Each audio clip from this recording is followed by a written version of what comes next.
most famous woman in the world. Marilyn Monroe lit up every screen she touched. Her smile was golden, but her eyes told a different story. Behind the fame, Marilyn was hurting. She struggled with loneliness, heartbreak, and secrets too heavy to carry. Then one night in 1962, she was found dead, and that shook the world. The official cause of death was reported to be an overdose, but not everyone believed it. For years there were whispers, rumors, and conspiracy theories. But one man who knew her well, Frank Sinatra, held on to the truth. And before his own death, he finally spoke up. Join us as we look back at Marilyn's life, the pain behind the glamour, and what Frank Sinatra revealed before it was too late, the early years of Marilyn Monroe. Marilyn Monroe was born as Norma Jean Mortensen on June 1, 1926, in Los Angeles. Her start in life was not easy. Her mother Gladys had a difficult past. She came from a poor family and married young at just 14. That marriage to John Newton Baker was abusive, and though she divorced him, he took their 2 children and moved away. Norma Jean didn't even know she had a sister until she was 12. They met years later when she was a teenager. After leaving Baker, Gladys married again, this time to Martin Edward Mortensen. But this marriage also ended quickly. Although they separated early, Mortensen's name ended up on Norma Jean's birth certificate, misspelled as Mortensen. Most experts believe her real father was someone else, Charles Stanley Gifford, a man Gladys worked with and had an affair with in 1925.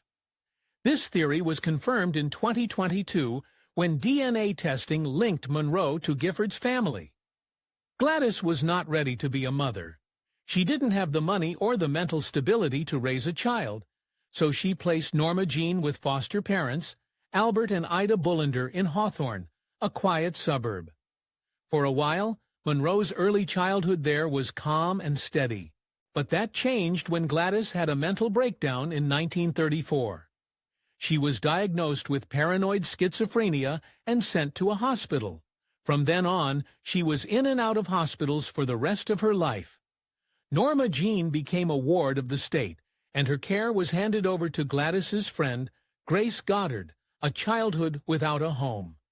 Norma Jean's life became unstable. She lived in many different homes, including with the Atkinson family, who were family friends. During that time, she may have been abused. She was shy, and after these experiences, she began to stutter and became withdrawn. In 1935, she stayed briefly with Grace and her husband, Doc Goddard. She was then placed in the Los Angeles Orphans' Home, number 2, also known as Holly Grove. It was a clean and safe place, but Norma Jean still felt abandoned. The staff believed she would be better off with a family, so Grace became her legal guardian in 1936. However, she didn't take Monroe home until a year later. That homecoming didn't last long. Monroe claimed that Doc Goddard also molested her. After that, she was moved from place to place, staying with relatives and friends of Grace. Her life was full of changes and little comfort. In 1938, things improved a bit. She moved in with Grace's aunt, Anna Lower. Anna lived in Sawtell, and with her, Monroe found some peace. She started attending Emerson Junior High and went to Christian Science services every week. She liked writing and contributed to the school newspaper, though she struggled in other subjects. By 1941, Anna's health got worse, and Monroe had to return to live with the Goddards. She then enrolled in Van Nuys High School, but her time there was short. In 1942, the Goddards had to move to West Virginia for work. Since Monroe couldn't legally leave California, she faced returning to the orphanage. To avoid that, she made a life-changing decision. A young bride at 16. Just after turning 16, Monroe married James Doherty, the Goddards' neighbor. He was 5 years older and worked in a factory. For Monroe, it was a way to escape the orphanage system. But the marriage was not built on love. Later, she said, "I was dying of boredom." In 1943, Doherty joined the Merchant Marines. He was sent to Santa Catalina Island, and Monroe followed him. But the spark never came. She didn't feel connected to him and longed for something more. Her chance came the next year, in 1944. When Doherty was sent overseas, Monroe moved in with his parents and took a job at the radio plane company in Van Nuys. It was a munitions factory, and she wanted to help with the war effort. There, her life took a surprising turn. One day, a military photographer named David Conover visited the factory. He was taking pictures of women workers for a morale campaign. Monroe caught his eye. Though her photos were never published, he saw potential in her. Encouraged by Conover, she left the factory job in early 1945 and began modeling. From factory floor to magazine covers, Monroe began working with Conover and his photography circle. Her husband and his mother didn't approve. Still, she followed her dream. In August 1945, she signed with the Blue Book model agency. They saw that she had more of a pin-up look than a fashion model's figure. So, she mostly appeared in ads and men's magazines. She also changed her appearance. She straightened her curly brown hair and dyed it platinum blonde. According to Emmeline Snively, who owned the agency, Monroe worked harder than anyone else. By early 1946, she had already been on 33 magazine covers, including Pageant and Peak. Sometimes she used a fake name, Jean Norman, while modeling. Her growing success got the attention of acting agents. In June 1946, she signed with one. She didn't have much luck at her first audition with Paramount Pictures, but 20th Century Fox gave her a chance. One executive, Ben Lyon, liked her screen test, while the top boss, Darrell F. Zanuck, wasn't impressed. He didn't want a rival studio to sign her either. So he gave her a standard 6-month contract. That was the start of a new chapter. She needed a stage name. Lyon chose Marilyn because she reminded him of Broadway star Marilyn Miller. Monroe was her mother's maiden name. And just like that, Norma Jean became Marilyn Monroe. Taking her first steps in Hollywood, Monroe signed with Fox in August 1946. She started small, taking lessons in acting, singing, and dancing. She also watched how movies were made. In February 1947, Fox renewed her contract. She got her first film roles, small parts in Dangerous Years in 1947 and Scudda-Hoo, Scudda-Hey, 1948. Fox sent her to study acting at the Actors Laboratory Theater, a school that followed group theater methods. Monroe loved it. She later said, "It was my first taste of what real acting in a real drama could be, and I was hooked." But her teachers didn't think she had a future. They said she was too shy and lacked confidence. When her contract ended in August 1947, Fox let her go. Still determined, Monroe returned to modeling. She also took side jobs at film sets, like dancing off camera to help lead performers keep the rhythm. She kept studying and kept dreaming. She even acted in a short stage play called Glamour Preferred, but it didn't last long. To meet the right people, she visited producers' offices and made friends with gossip writers. She also mingled at studio parties, where she met powerful men who could help her career. One of them was Joseph M. Schenck, a top executive at Fox. They became close. Schenck used his influence to get her a new contract at Columbia Pictures in March 1948. At Columbia, Monroe was styled to look like Rita Hayworth. Her blonde hair got even brighter, and she started working with drama coach Natasha Lightus. Lightus became her guide and mentor for many years.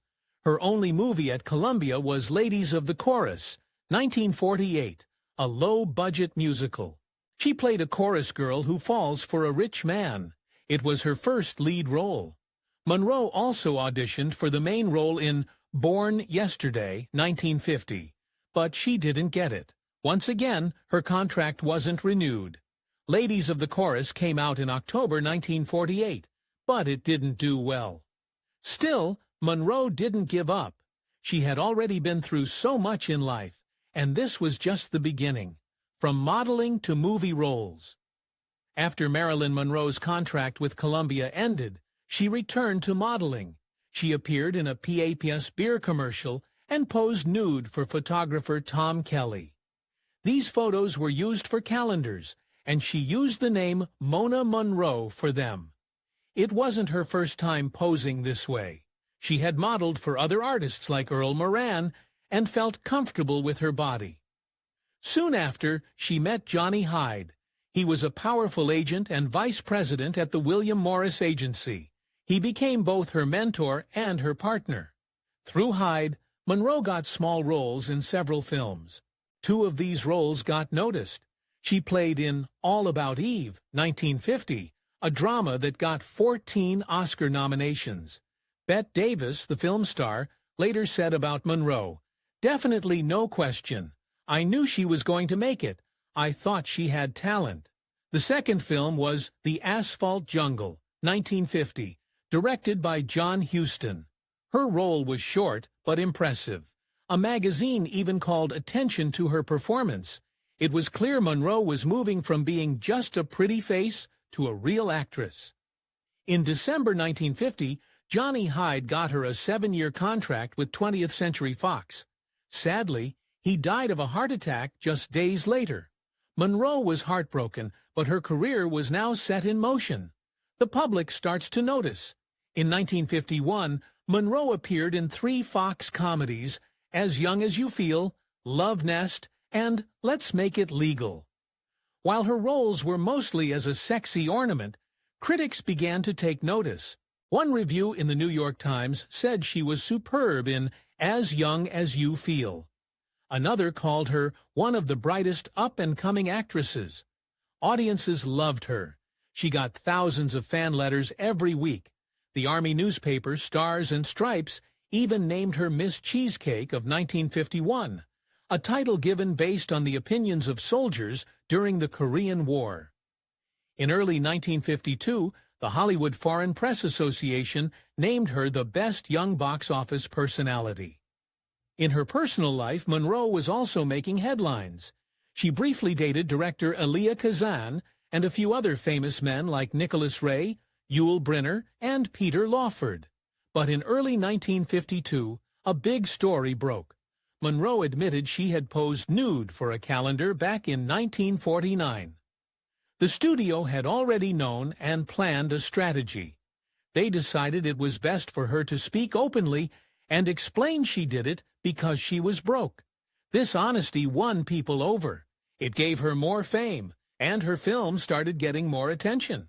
She was on the cover of Life magazine as the talk of Hollywood. Gossip writer Hedda Hopper even called her the Cheesecake Queen, who had become a box office smash. 3 movies came out soon after the news to ride the wave of public interest: Clash by Night, Don't Bother to Knock, and We're Not Married. Monroe was now a major name, but she didn't want to be known only for her looks, trying to prove she could act. Monroe wanted more serious roles. She had already started taking acting classes with Michael Chekhov and Mayim Lata Goslar. She used these skills in Clash by Night and Don't Bother to Knock. In Clash by Night, she played a worker at a fish cannery. To prepare, she actually spent time working in one. Critics liked her work. The Hollywood Reporter said she deserved a lead role, and Variety said she had a smooth and natural way of acting. Don't Bother to Knock was a darker movie. Monroe played a babysitter who had mental health issues. The studio wanted to see if she could handle a deep and emotional role. Reviews were mixed. Some thought she wasn't experienced enough, but others blamed the script instead of her. Still, she was being typecast. Her next 3 movies in 1952 focused again on her looks. In We're Not Married, she played a beauty pageant contestant. The writer later admitted her role was created just so she could wear 2 bathing suits in the film. But even with that, Monroe kept climbing. By 1953, she was one of the most popular stars in Hollywood, becoming a star on her own terms. In 1953, Monroe starred in 3 big movies. First came Niagara, a noir film that used her sex appeal in a very open way. Then came the comedies Gentlemen Prefer Blondes and How to Marry a Millionaire. These roles helped lock in her image as the dumb blonde. That same year, Monroe's nude photos were used for the first-ever issue of Playboy magazine. Even though the pictures were from years earlier, they helped make the magazine a hit. Monroe had played a big part in shaping her public image. She knew how to use the media, but she was not happy about being typecast and underpaid. In early 1954, she refused to take on a role she didn't like. The studio suspended her briefly, but she soon returned to star in The 7-Year Itch. That movie became one of the biggest hits of her career. Monroe wanted more control over her work, so in 1954, she started her own production company with photographer and friend Milton Green. She spent 1955 building the company and studying method acting at the Actors Studio in New York. Her teacher there was Lee Strasberg, a respected name in the acting world. Her hard work paid off. Later in 1955, Fox gave her a new contract. This time, she got more money and more creative control. She was no longer just a face for the studio to use as they liked. She was finally getting some power over her own image. Her next roles showed growth. She gave a strong performance in Bus Stop, 1956, which got her good reviews. Then came The Prince and the Showgirl, 1957, her first independent film. She got a BAFTA nomination for it.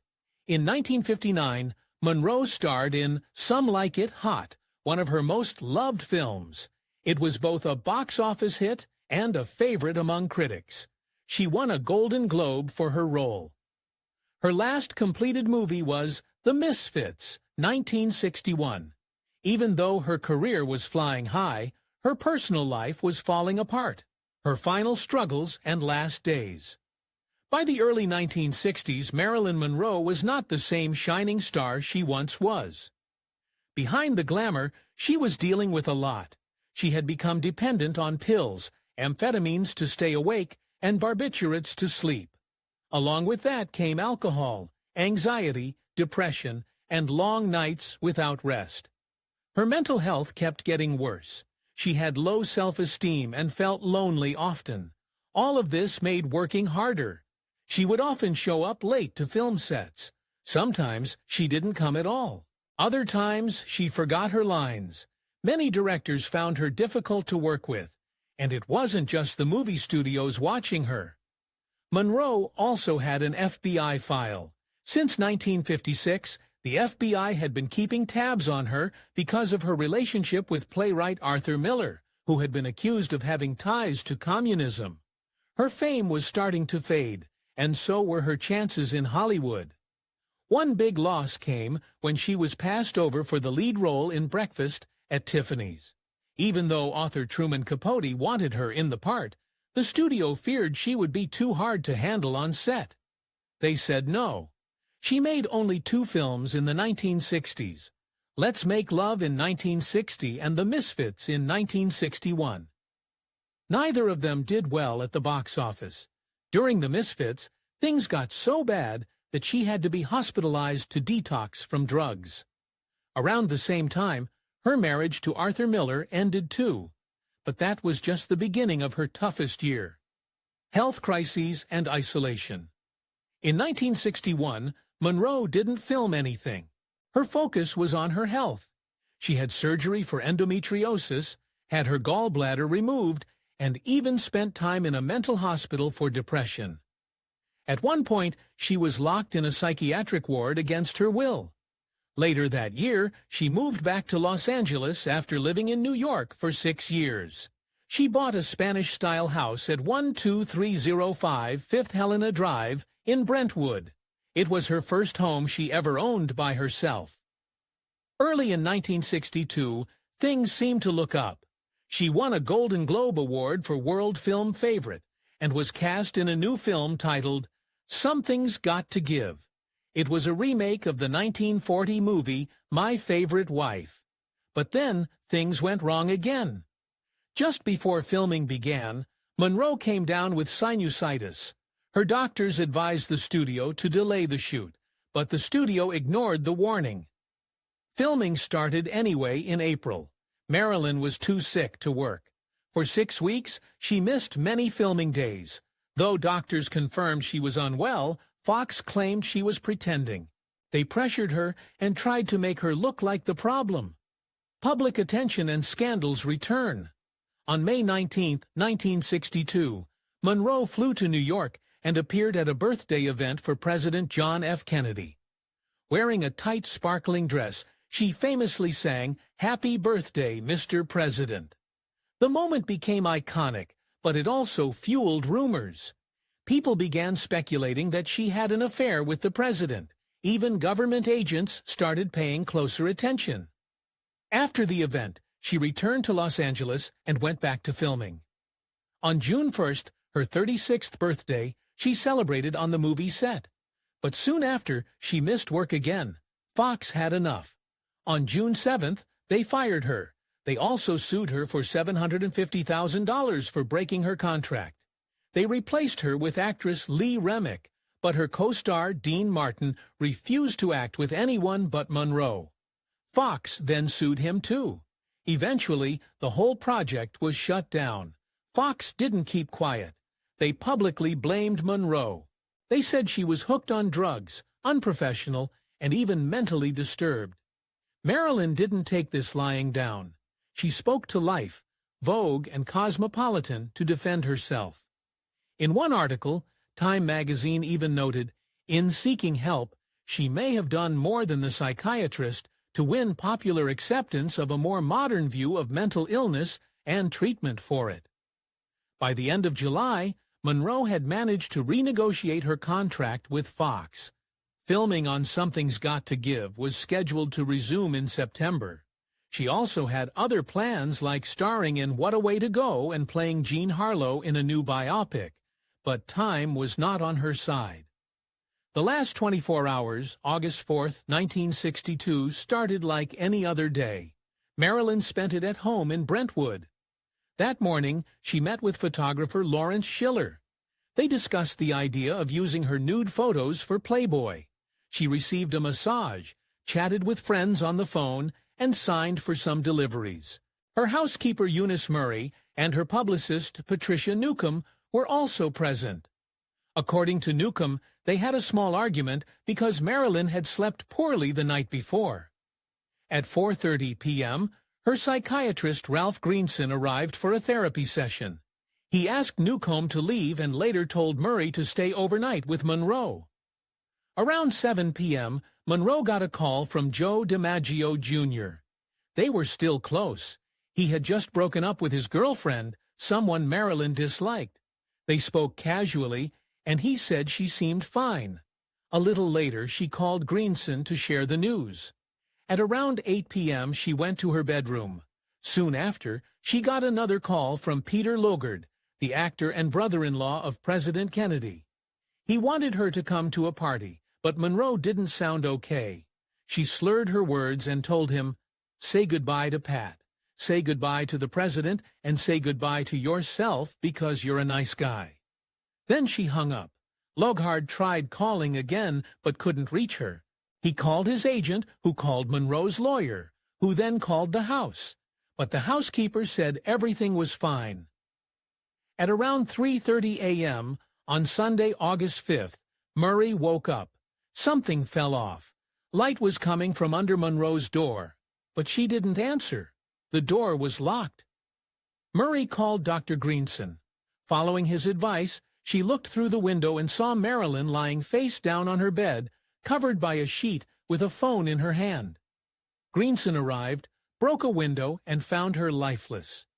He called Monroe's doctor, Hyman Engelberg, who came shortly after and confirmed she was dead. The police were informed at 4:25 a.m. The world reacts to her death. When news broke that Marilyn Monroe had died, it shocked the world. Her death made headlines across the United States and Europe. People were heartbroken. Biographer Lois Banner said that after she passed away, the suicide rate in Los Angeles doubled. Newspapers saw their circulation rise as people wanted to know what really happened to the beloved star. The Chicago Tribune received hundreds of calls from people asking for updates. Famous names also spoke out. French filmmaker Jean Cocteau said her death was a terrible warning about how the media treated celebrities. Laurence Olivier called her the complete victim of ballyhoo and sensation. And Joshua Logan, who directed Bus Stop, believed Monroe was one of the most unappreciated people in the world. People around the globe felt the loss, but for those who knew her personally, the pain ran even deeper, especially for Joe DiMaggio and Frank Sinatra. Marilyn's funeral was held on August 8, 1962. The service took place at Westwood Village Memorial Park Cemetery. She was laid to rest near her foster parents, Anna Lower and Grace Goddard. The event was private. Only about 30 people were invited. Her former husband, Joe DiMaggio, made the arrangements with help from her half-sister Bernice and her business manager, Inez Melson. They kept most of Hollywood out. Cameras and reporters were blocked by police, but crowds still gathered outside. Monroe was dressed in a green Emilio Pucci dress and held a bouquet of small pink roses. Her longtime makeup artist and friend, Alan Whitey Snyder, did her makeup for the last time. A local minister led the service. The music played included Tchaikovsky's Sixth Symphony and Judy Garland's version of Over the Rainbow. Lee Strasberg, who had been her acting coach and mentor, gave a heartfelt eulogy. Monroe was placed in Crypt No. 24 in the Corridor of Memories, and for the next 20 years, DiMaggio made sure red roses were placed at her grave 3 times a week. That's how much he loved her. Years later, in 1992, Hugh Hefner paid $75,000 to be buried in the crypt next to hers. When asked why, he simply said, "Spending eternity next to Marilyn is an opportunity too sweet to pass up." But while the world was grieving, Frank Sinatra was deeply disturbed, and what he believed about her death would never leave him in peace. Frank Sinatra's quiet bond with Marilyn. Many people believed Frank Sinatra and Marilyn Monroe were romantically involved, but that wasn't the case. Yes, they were close, but not as lovers. Sinatra always saw Monroe as someone who needed protection, not someone to take advantage of.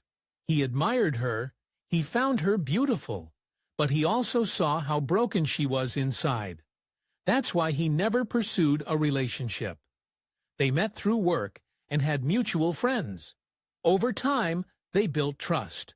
Monroe confided in Sinatra about many things. That included her secret affairs with President John F. Kennedy and his brother Robert Kennedy. When those affairs ended suddenly, Monroe didn't understand why they cut her off. She told Sinatra, "I don't know why they shut me out just because I stopped sleeping with them." Sinatra listened. He didn't judge her. He cared for her. And that's why what happened next never made sense to him. In the last weekend of her life, Monroe visited the Calneva Lodge, a resort partly owned by Sinatra. The public didn't know it then, but she was there to see her ex-husband, Joe DiMaggio. According to Tony Opadesano, Sinatra's former manager and close friend, Monroe was planning a press conference to announce that she and DiMaggio were getting back together. That news caused a storm of rumors. Some people feared that Monroe would talk about her affairs with the Kennedys, but Sinatra told his friends she would never spill on Jack. She still loved him. What happened next left Sinatra angry, confused, and suspicious. He believed Marilyn hadn't died from an overdose. He believed she had been murdered. Frank's doubts and the rumors that haunted him. Frank Sinatra wasn't just guessing. He had heard things, many things, from people close to the situation. According to Tony Opadesano's book, Sinatra and Me, in the Wee Small Hours, Sinatra had sources, and they told him Marilyn Monroe had been killed.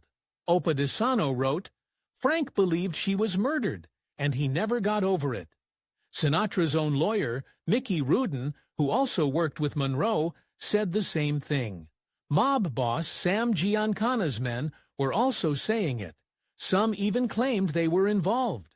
One story went around that Monroe had been killed with a Nebutil suppository, and that either Robert Kennedy or the mob had something to do with it.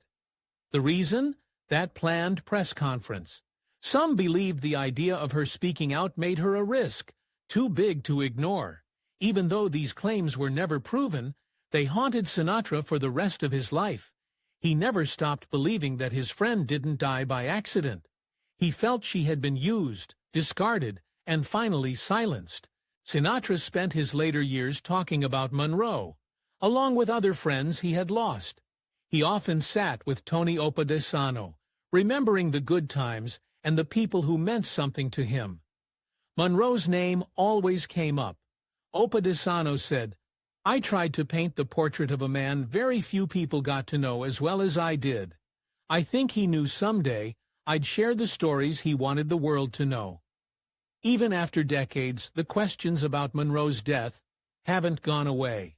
In 2022, The Independent called her passing a global obsession, and many still wonder what really happened on that August night. One thing is certain, Frank Sinatra never believed it was just a simple overdose. Do you believe Marilyn Monroe's death was truly an accident? Or was there something more going on behind the scenes? And what do you think about Frank Sinatra's deep concern? Was he on to something the world refused to see? Share your thoughts in the comments below. And don't forget to hit like, subscribe, and stay tuned for more incredible stories from Hollywood's fascinating history. See you next time.